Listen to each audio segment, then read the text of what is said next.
میرے دل میں خیال یہ آیا کہ اس کو استعمال کر لیتے ہیں، بغرض قرض اس کو استعمال کرتے ہیں، اپنے سے ارادہ کیا اسے ہم قرض لے لیتے ہیں، اپنے گھر میں مال جو امام کا رکھا ہے اسے قرض کے طور پہ استعمال کریں گے اور کل کے کل لا کے اسے واپس کریں گے۔ میں نے اسی ارادے سے گھر سے وہ قرض لیا اور لے کے آگے بڑھا، پھر میرے دل میں خیال آیا کہ میں نے کسی کو بتایا نہیں ہے کہ میں نے امام کا مال قرض لیا ہے، اگر مجھے موت آ گئی تو میں حرام کی موت مروں گا، میں حرام کام کرتے ہوئے مروں گا، اس سے بہتر یہ ہے کہ میں اس کو استعمال نہ کروں بلکہ جیسی زندگی گزر رہی ہے ویسی گزاروں۔ تو اے میرے دوستو، اے میرے عزیزو، جب امام کا کردار ایسا ہے، اصحاب کا کردار ایسا ہے، علماء کا کردار ایسا ہے، ہم بھی تو اہل بیت کے چاہنے والے ہیں، تو ہمارا بھی کردار ایسا ہونا چاہیے۔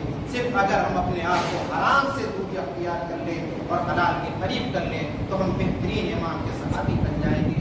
یقیناً امام کی حکومت کی دن ہے، امام کی دور حکومت قائم ہو رہی ہے، 12ویں امام کی حکومت ہے۔ اب ہم امام کے پردے غیب میں ہیں، ہمیں ان کے جو کچھ ہیں ہمیں چاہیے کہ ہم اپنے عمل کو ایسا انجام دیں تاکہ امام خوش ہو جائیں۔ امام ہمارے عمل کو دیکھ کے خوش ہوں گے تو ہماری دنیا میں بھی کامیابی ہوگی اور آخرت میں بھی کامیاب ہوگی۔ ایک صحابہ محمد